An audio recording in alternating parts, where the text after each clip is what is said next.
Hello, Catherine Beerstein here. I decided to make a video about PowerApps and SQL Server, Azure SQL Server, since there's not a lot of videos on YouTube out there about using Azure SQL Server as a backend.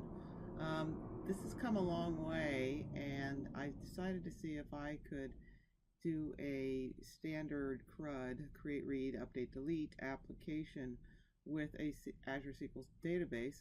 So I created a database in Azure, and instead of choosing blank, it chose to have it add the AdventureWorks. It's very simple AdventureWorks LT database, which is here. And then I started with the product table because that has a number of things in it, like a product category ID and product model ID that have to look up into other tables, the product model and the product category. So there's a couple of issues with it. So I started out building. You have to build it from scratch because unlike when you're in SharePoint and with a list and it creates the 3 screens for you in a mobile size, it's not appropriate for SQL Server. So you just start creating your screens from scratch.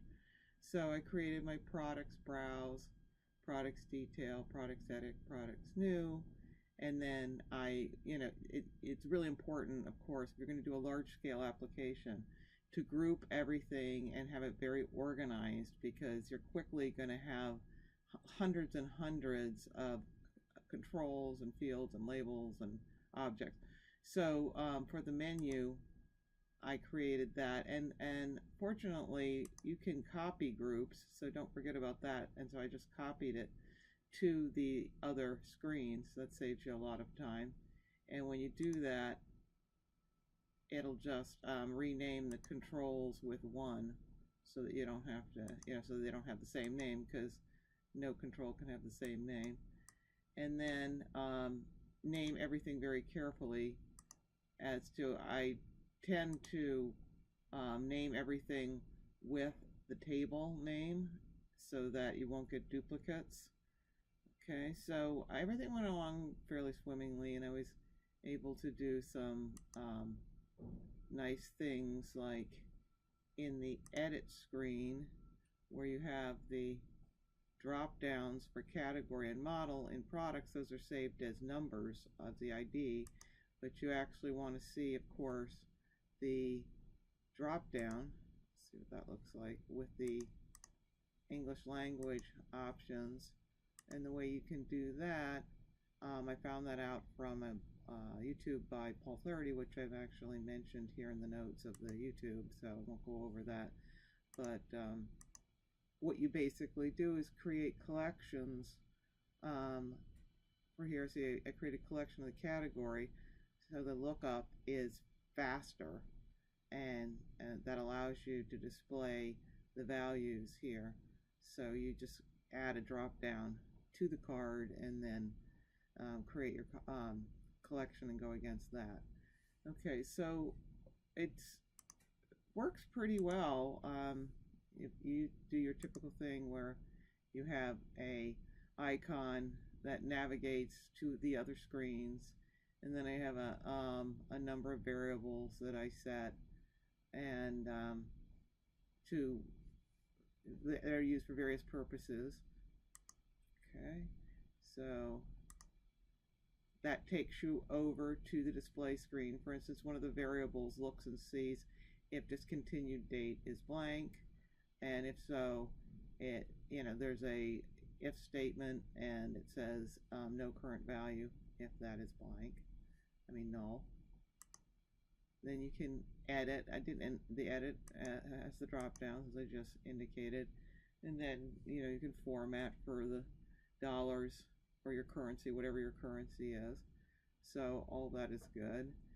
And then where I started to have issues was on the new form. Now, today is February 2nd, and things are changing very rapidly. Just in the last 3 weeks that I've been doing a lot of work with this, I've noticed that things have cleaned up a lot. So what I did was create a test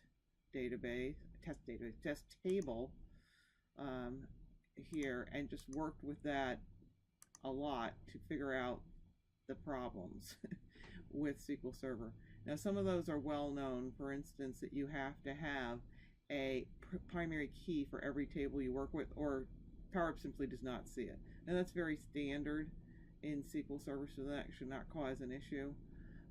Another issue is that immediately in the products table, there is a var binary that holds blobs with the pictures of the products, and those are not supported yet. Although, interestingly, the old image type, field type in SQL Server is supported, but that's kind of deprecated. So at this point, I would say until they start to support var binary, just don't use pictures from SQL Server. You could have them in OneDrive and bring them over and join them if necessary. Also, their tables with triggers are not supported. So some of the more advanced features are still not supported. On the very exciting side, a week ago, the amount of records that are brought back in memory increased from 500 to 2,000, which was a big jump. And as of yesterday, views are now supported, which I'll show you just briefly at the end of this video. So that's a huge one, SQL Server views, and we do have 3 little views here in this AdventureWorks database. Okay, let's look at this test screen a little bit. We have 2 things on here. We have a form for the test table and a gallery for the test table. So if we look over here, here's the design for that table, and here's the select of what's in there right now, and you note that that's the same as what we're seeing on our gallery. Okay, so let's look at these different action buttons. This is the patch command. Now, I have played around with the submit form a bit, and it does work, but it's a little funky, so it's just, I think at this point, better to stay with the patch command because you have a lot more freedom about how you update in the patch command, and it seems a lot more stable. Okay, so we'll talk about that in detail in a minute. And I've got a refresh DBO test here because one of the strange things I've noticed is that sometimes when you enter a new record with the patch command, it doesn't update the start selling date. It's strange. So I just put it there so that you can bring it in. Hopefully that will go away. And this is simply to create a new form when you first start out. Okay, so let's just take a look at how this works.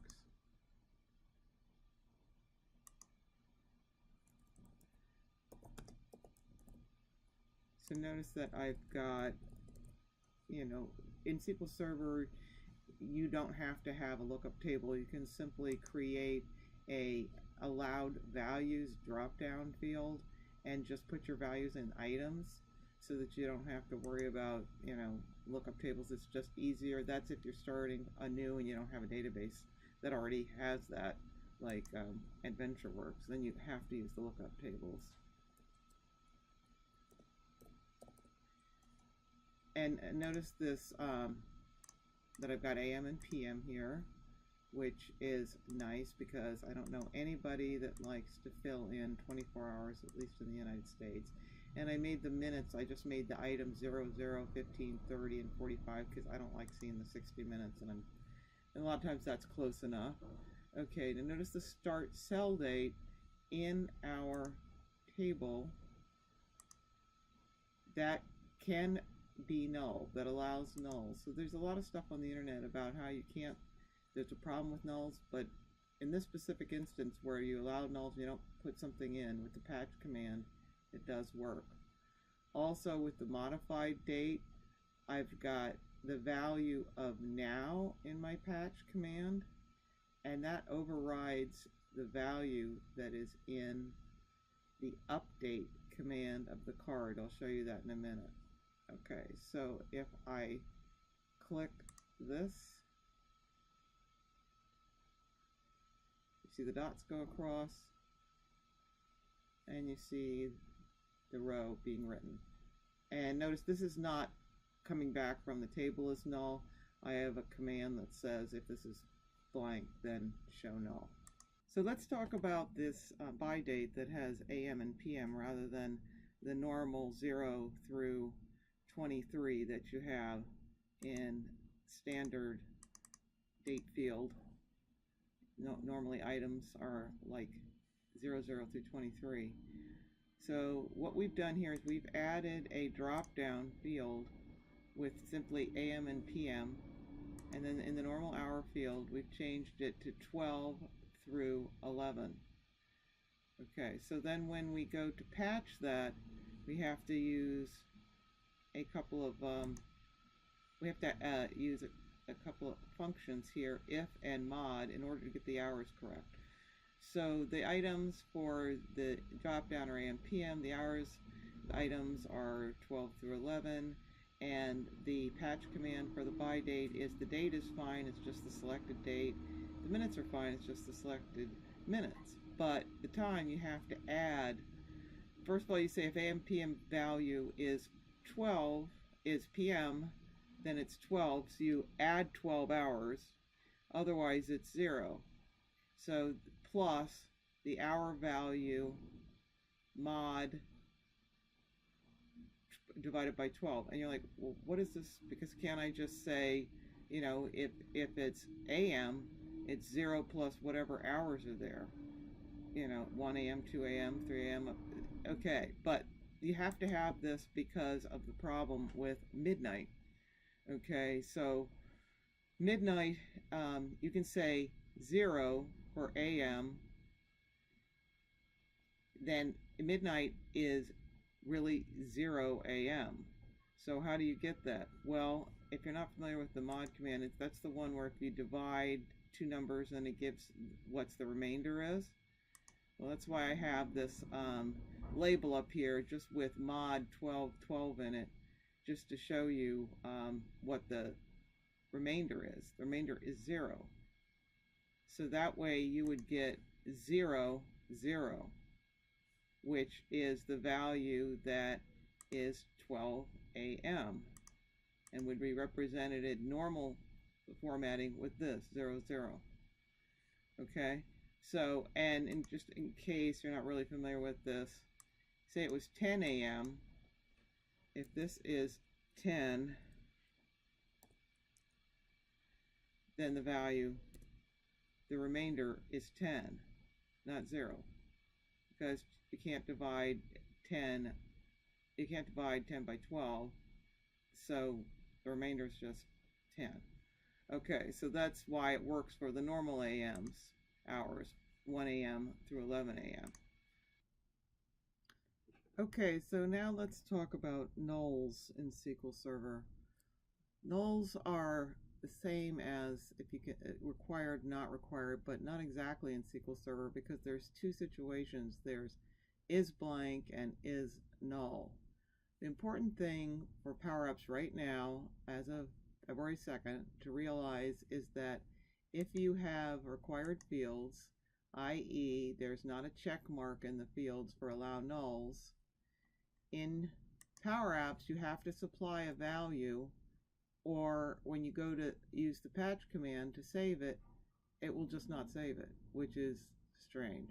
I mean, it does recognize that they're required in that it puts these little stars, makes them visible, so it knows that they're required fields, but it doesn't know how to handle it when you don't put in the required value for one of those fields. So let's see what that looks like.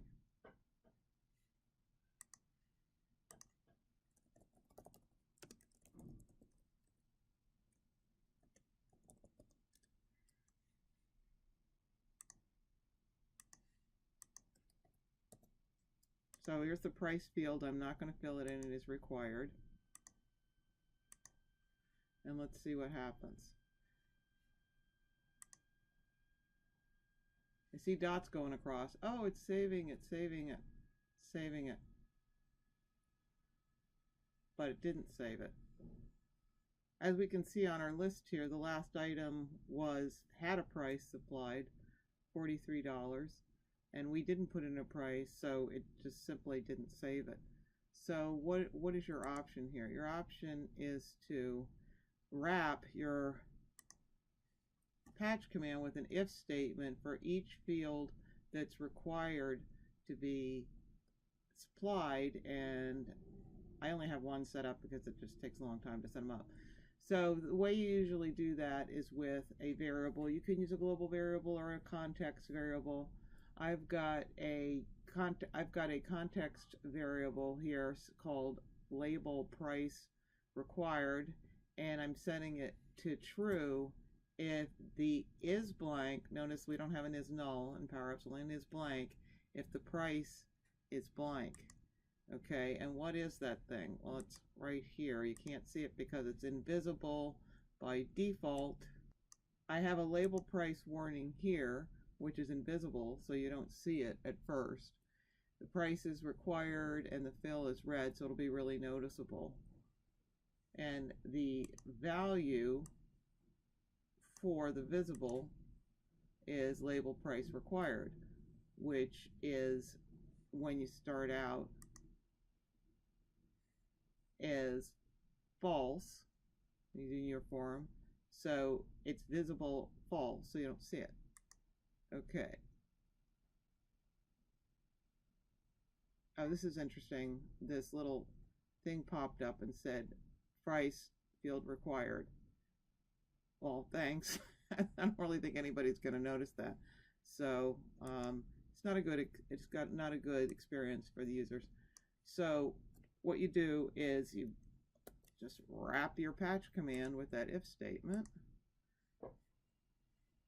And now when we don't try to create a record and don't put in the price field, it'll get stopped, and we'll get a big red. Okay. I'm not going to put in a price. Let's quickly do this. And I have my if statement now. So now price is required pops up, and you can just go in and put in the price and click it again. And life is good. There's your child's shoes. Pops in there. So that's the solution for that situation. So you would just create context variables for all of your required fields and set them to true or false as required. Now let's look at a couple of very common SQL Server fields.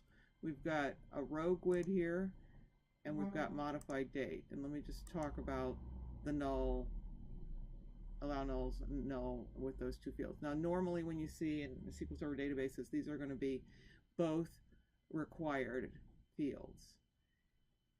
And if they're required, you're going to have to include them on your form and supply a value in your patch command.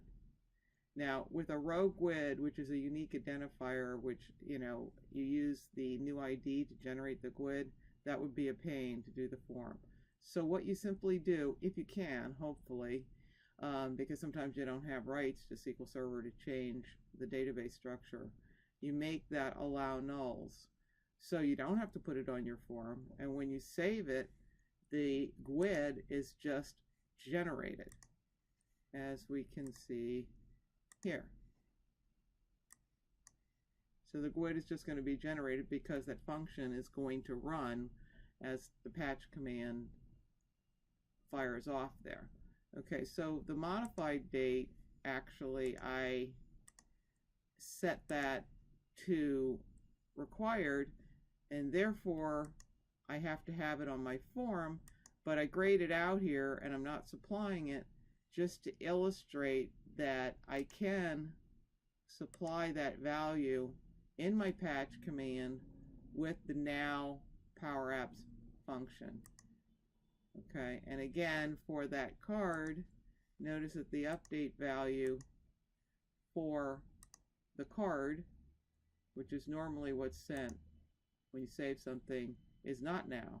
So the patch command is overriding that, which is cool because that gives you more power over how things work. Okay, so just before we close here, I mentioned that as of yesterday, PowerApps is working with SQL Server views, which is something that's been requested for a long time. So let's just take a really quick look at that. if we insert a gallery, let's just choose something here, and go to a data source, I had chosen this earlier, and as you can see, this is get all categories.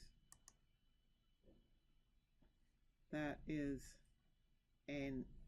one of the 3 views in the AdventureWorks, and you see data. So finally, so that's about all I have for now. I'm sure there'll be more developments in the coming months, so I'll do another video when there's more stuff to tell you. Okay, thanks for watching.